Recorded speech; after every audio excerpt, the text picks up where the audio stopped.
20 কোটি টাকার বিজনেস, তারপরেও উনি কেন ডিরেকশন করেন এটা একটু জানা দরকার আছে না। এবং ফরেন ট্রিপও উনি অ্যাচিভ করেছেন। তো আমি ওনাকে স্টেজে ডাকবো। ওনার নাম হলো চিত্তরঞ্জন গায়েন। প্লিজ আপনি একটু স্টেজে আসবেন আর আপনি এনার দিকে জানান আপনি কেন ডিরেকশন করেন। একটু জোর দাঁড়িয়ে হোক, জোর দাঁড়িয়ে হোক একটু।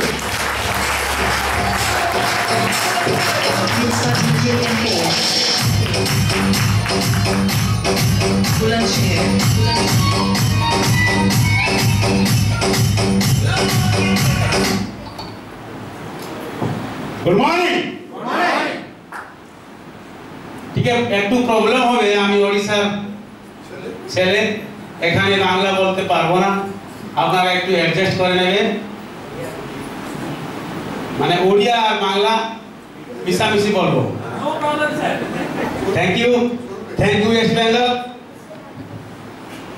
দীর্ঘ 15 বছর ধরে আমি ডিরেকশন করি, 15 বছর হয়ে গেল।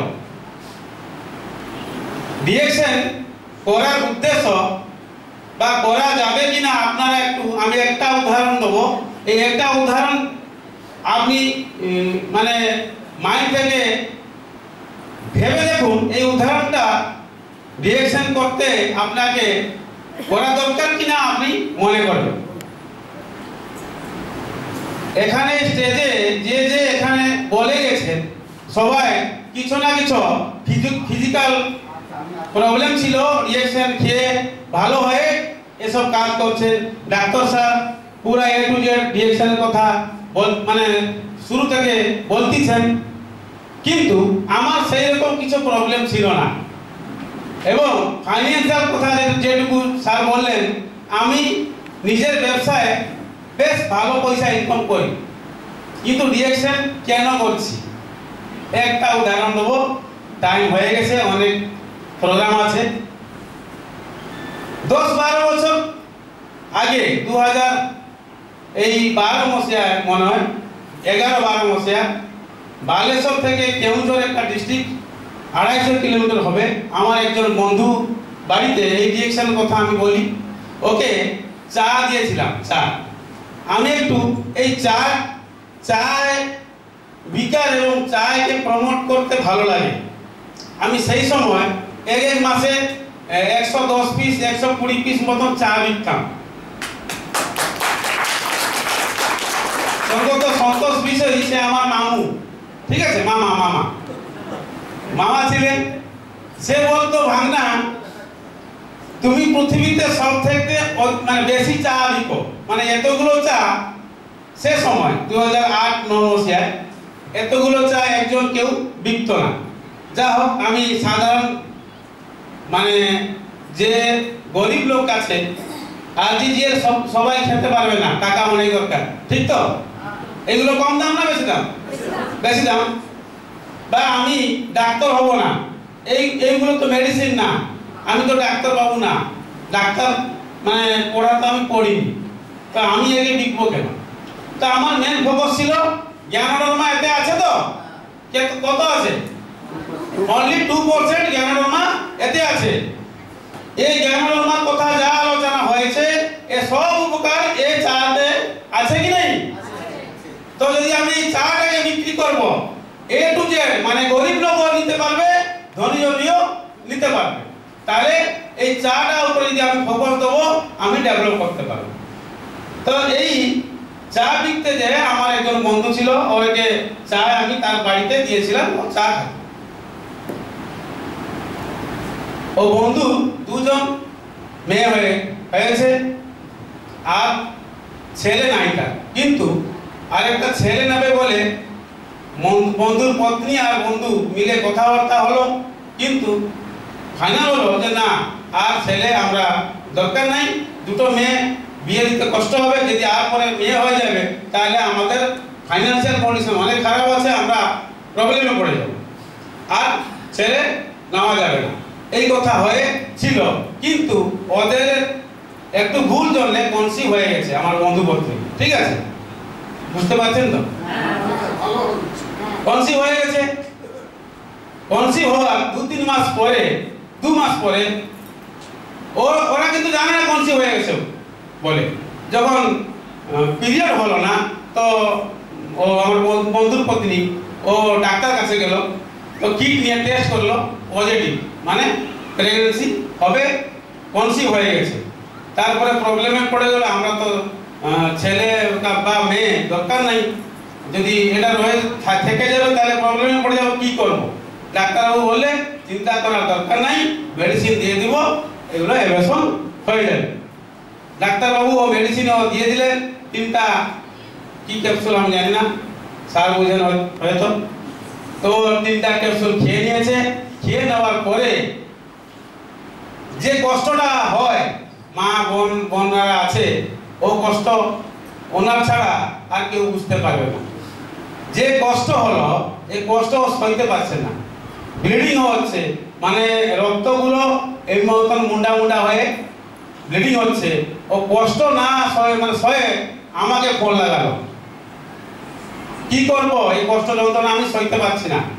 ডাক্তার কথা মেনে আমি মেডিসিন খেয়ে দিয়েছি, কিন্তু এই যে কষ্ট হচ্ছে, এই কষ্ট আমি সইতে পারছি না, কি করব? আমি বললাম তোমার কাছে কি আছে রিঅ্যাকশন প্রোডাক্ট? বলে আমার কাছে কি আছে, চা আছে। না এই চাটাকে খাও।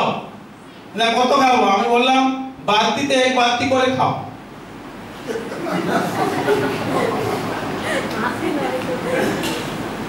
ও বালতিতে করেছে, 1 বালতি চা রাত সারা খেয়েছে, 10 বোতল খেয়েছে। ঠিক আছে, আমার কথা ও মানে।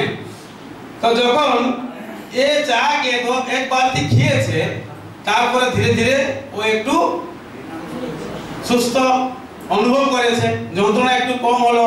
ধীরে ধীরে 5-6 দিন পরে এই চাকে, চা কিছু খায়, ধীরে ধীরে ও সুস্থ হয়েছে।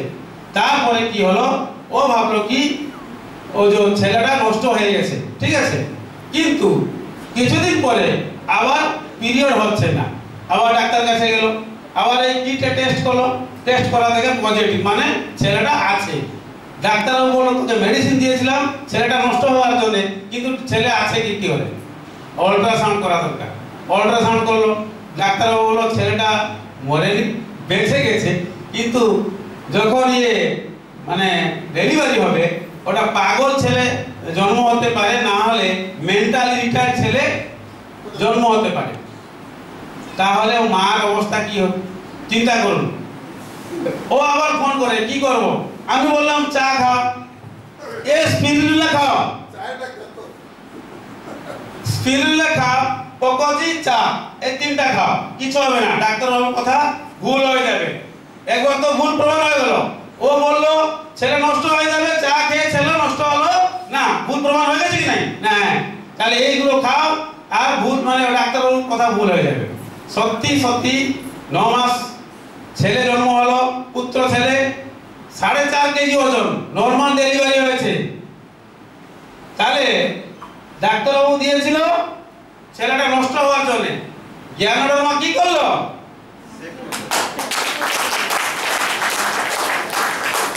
তাহলে এই জ্ঞানর মা সবার কাছে যদি আমরা পৌঁছাতে পারি, সে ছেলে এখন 6ষ্ঠ শ্রেণী পড়ে, মানে 10-11 বছর, ক্লাস 6 পড়তিছে। তাহলে ভেবে দেখুন, রিঅ্যাকশন করা দরকার না দরকার নাই? করা দরকার। তো যদি রিঅ্যাকশন করি এই মতন, এই চা মাধ্যমে আমরা অসংখ্য লোকের অনেক অসুবিধা দূর করতে পারবো। এই চায়ের মাধ্যমে মাত্র 470 টাকা খরচা করে এই চা যদি বাড়িতে আমরা পৌঁছাতে পারি, বাড়িতে সবাই বাড়ির কাছে যাব, চাটা বিকবো। এগুলো তো অনেক আছে, শুধু চা বিক্রি করব। যদি চা বিক্রি করা যায়, এই চা যদি সবাই একদম ছোট ছেলে থেকে বুড়ো পর্যন্ত যদি চা পিয়ে, আমি তো বলবো, আমার মামা বলতেছিল সে সময় এই কথা শুনে আমি রিঅ্যাকশনকে এসেছিলাম, ও বলতে না জীবনের লাস্ট সময় পর্যন্ত আমরা মরবো তো সুনিশ্চিত। দাদা বলে গেলেন দিনে না সময় আসবে, সময় নিয়ে সবাই আমরা চলে যাবে, কিন্তু রিঅ্যাকশন বলছে, এই জ্ঞানবাবা বলছে জীবনের শেষ সময় পর্যন্ত আমাদের কাছ থেকে শক্তি কমবে না। আপনি চান তো আপনার কাছ থেকে শক্তি না কমুক? না শক্তিহীন হতে চান? বয়স যত, দাসারের বয়স কত? 74 বছর। তার শক্তি কম আছে। আমরা 250 কিলোমিটার বালেশ্বর থেকে এখানে এলাম। সকালে 5টা থেকে ওকে আমি কারে বসিয়েছি। তাহলে 3টার সময় উঠে সব ফ্রেশ হয়ে চান টান করে খেয়ে 3টার সময় উঠছে 74 বছর যুবক।